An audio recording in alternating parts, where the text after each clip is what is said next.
Hi everyone, welcome back to my channel. Today we're going to be talking about 10 underrated Xerjoff fragrances. Of course, you know, we have those stars from the brand that everyone talks about like Naxos, Starlight, Oud, Alexandria too, the list goes on. But today we're gonna put more of a spotlight on some fragrances that I feel like are not really talked about, that are equally as good, if not even better than some of the ones that are very popular. So of course, we have to start off the video by talking about my number one perfume of all time, via Cavour 1. Now, when I started my channel, this was definitely a very unknown fragrance, but it really seems that it's kind of picking up a little bit. The traction on via Cavour 1 is really starting to pick up, and people are starting to take notice of what a beautiful dimensional gourmand fragrance that this is. It's the scent that really got me into the brand and really made me want to discover more. For me, it was kind of like, no one's talking about this, and I wondered why,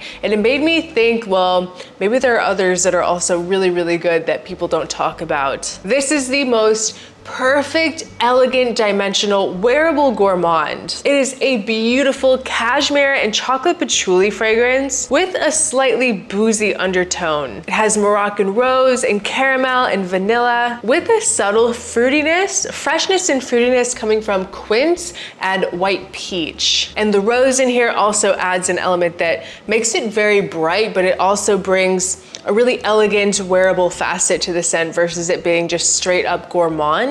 It has a very smooth cashmere and amber. I absolutely adore it. It is so gorgeous, and anytime anyone asks me, what is your favorite perfume? I always say via Cavour 1 from Xerjoff. But I do hear some concerns in the comments from the men watching me, like, oh, is it too feminine? Is it too sweet? Even though I disagree with that, and I do think that it is very wearable for a man, I do have a great alternative for you to try. This one is called Aurum, and this is part of the Chemi line. You can see a bit of a difference in the packaging. Xerjoff just brought this collection back, I believe last year, and Aurum is going to have a very similar DNA to via Cavour 1, but just done in a darker, slightly more masculine way. It has that really deep chocolatey patchouli that via Cavour 1 has, with vanilla and rose, but combined with a slight oudiness. It's really gonna come off more like a rose oud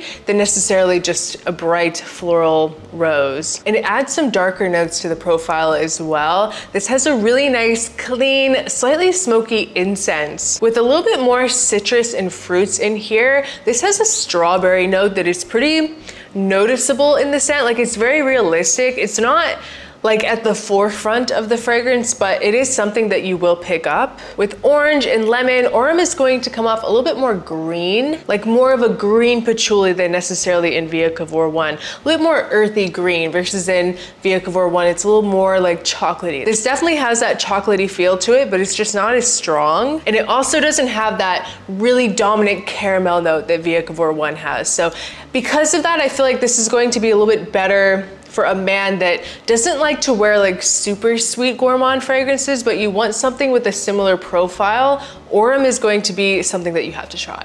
They're both fantastic. I really love them both. For me, this is a little too dark for my taste. It's not really that dark. Like, I don't want to scare you off thinking that it's a really dark fragrance. It's really not. It really just feels like more of a nighttime kind of sensual date night version of via Cavour 1. It's just a little bit more of an oriental take on via Cavour 1 with a more balsamic edge. A little bit of a suede leather vibe from Labdanum as well. It is so incredibly good too. Oh my gosh, just a more masculine take on that via Cavour 1 DNA, and it's going to be stronger performing as well. So if you tried via Cavour 1 and it was a little too sweet for you, I would definitely try Aurum. So next up we have Zefiro. Now this is part of the 1861 collection, which is an homage to Italian independence. And I recently went back to Zefiro after I noticed someone asking me my opinion on it in a live chat at one of my premieres. So if you're watching, thank you for bringing my attention to this, because I realized this is incredibly good. It is an aromatic, sweet, resinous frankincense fragrance, but done in an incredibly bright, effervescent way. And this is done as well as a dedication to Rome. So you'll think of like the Catholic Church, frankincense, but it doesn't really come off in a churchy way. There is a little bit of an incense note to this. It has elemi and cardamom with honey. It's churchy, like it has a touch of a churchiness, but it's not in a typical way. It's not in like a very dank, smoky, dark, like dungeon type of way that you're used to smelling kind of churchy notes. It's done in an incredibly bright way, a very fresh style of frankincense. It has some soft florals from iris and carnation with an oud note.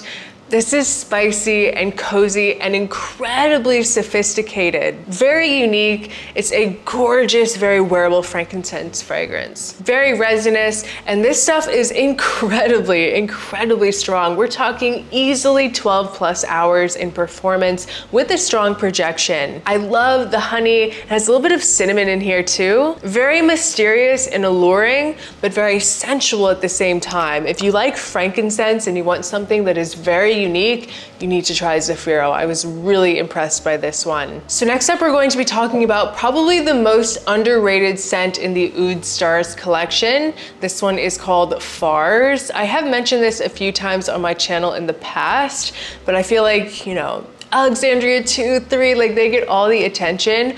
Fars is so good. So freaking good, especially compared to them.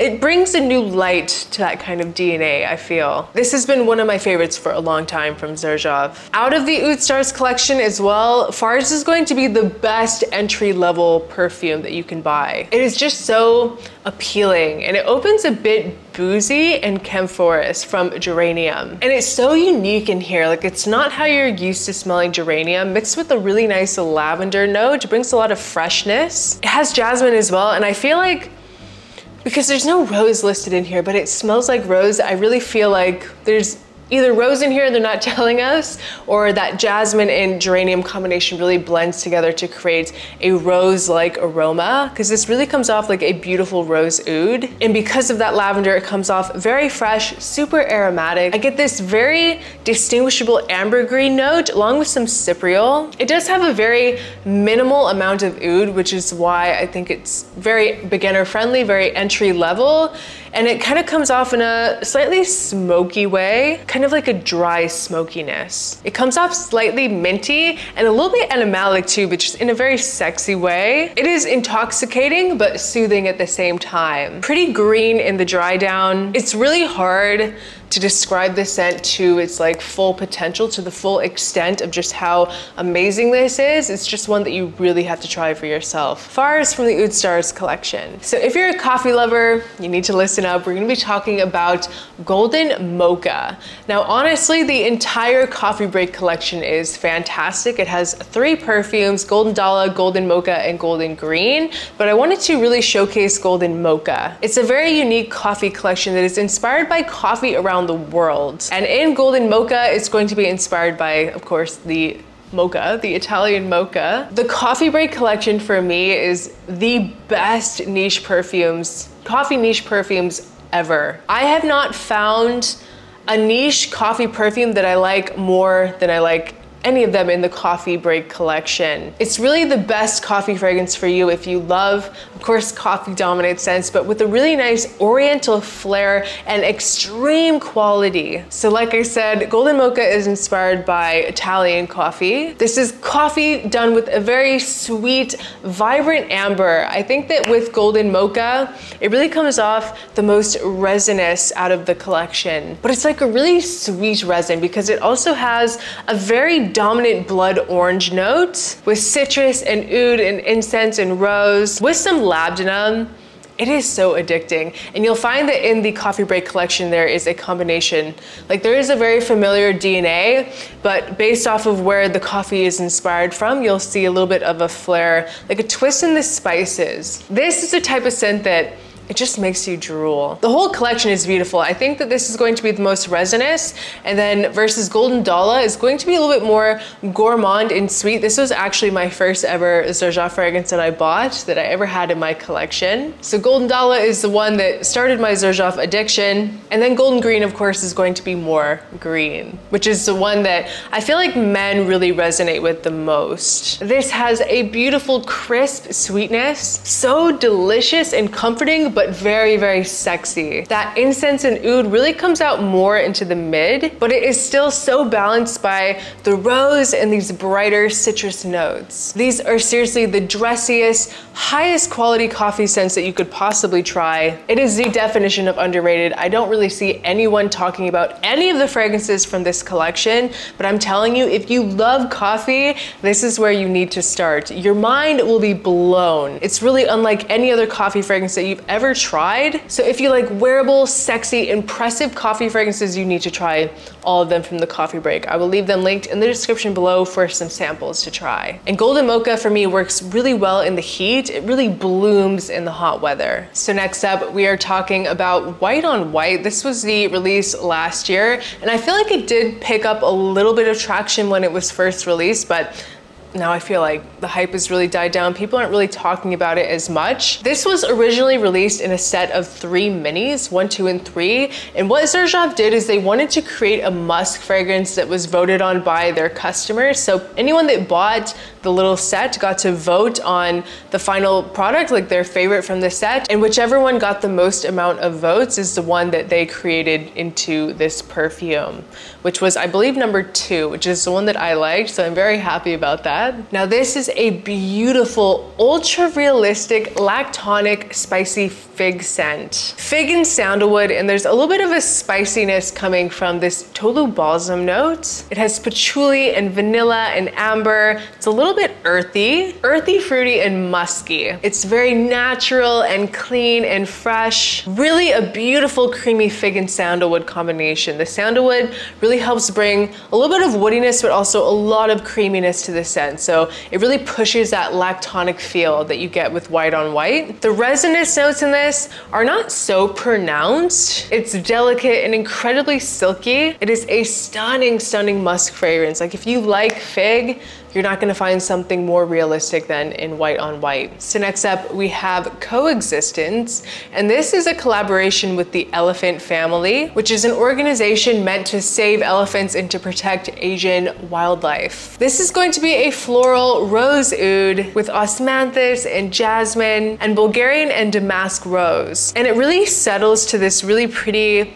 slightly metallic rose oud, and it gets more metallic as it dries. Moderately skanky, I am gonna put that out there. There is like a very slightly, but minimally animalic oud in this, but it really comes off like an animal skin, and it feels balanced in Coexistence because there is a lot of sweetness to the scent. Like it smells like a very sweet rose. Like there's definitely a bright fruity element to this scent and a really crisp bergamot. And it has a little bit of a hint of a smoky tobacco as well. Overall, it's a really pretty metallic rose with a smoky dark oud and musk combined with other floral elements. It's a great mission, and nice if you like metallic rose oud, so it's Coexistence. So next we're gonna talk about Oesel, and we can start off by saying, look at the color of this juice. Oh my gosh. This beautiful, dark, rich orange color. So this is going to be a beautiful white floral, orange blossom dominant fragrance with citrus and petitgrain. It definitely has a very classic vibe to it. A very classic floral scent with a very heavy dose of jasmine. There's rose and tobacco blossom, but it's mainly going to come off as orange blossom and petitgrain. Just in the most classic, like old money style. And there is something, I don't want to say animalic about this because I don't really think that it's animalic, but there's definitely like a very sensual, like sultry interest to this. A little bit of a darkness. I'm not sure where it's coming from, but this is beautifully unisex. This could be easily worn by a man, especially a man that loves white floral fragrances, because it's not too sweet. There's no vanilla or like anything super fruity in here. I really feel like there's going to be a lot of men that would really enjoy this. It's kind of similar to the discontinued fragrance from Jean Paul Gaultier, Fleur de Mal. This is elegance and timelessness bottled. Beautiful if you like orange blossom, petitgrain, very classic like French perfumes, Oesel. So I want to go ahead and wrap up the video by mentioning a few from Casa Murati, starting off with Bouquet Ideale. This is a spicy, woody vanilla with cinnamon and nutmeg, guaiac wood, papyrus, cedar, sandalwood, tobacco flower, labdanum, tonka bean, and musk. This is so good. I don't know why more people don't talk about this, especially for coming into like the fall weather. You could wear this in the summer, like for summer nights, because there is something, like it's not too dense or heavy, but this is going to thrive in the fall weather. It's sensual and inviting and soft, but not necessarily in performance, just in the feeling that you get when you smell it. It's not like a very rough scent. It's incredibly smoothly blended. It's really just soft in like this scent profile. And don't let the name fool you.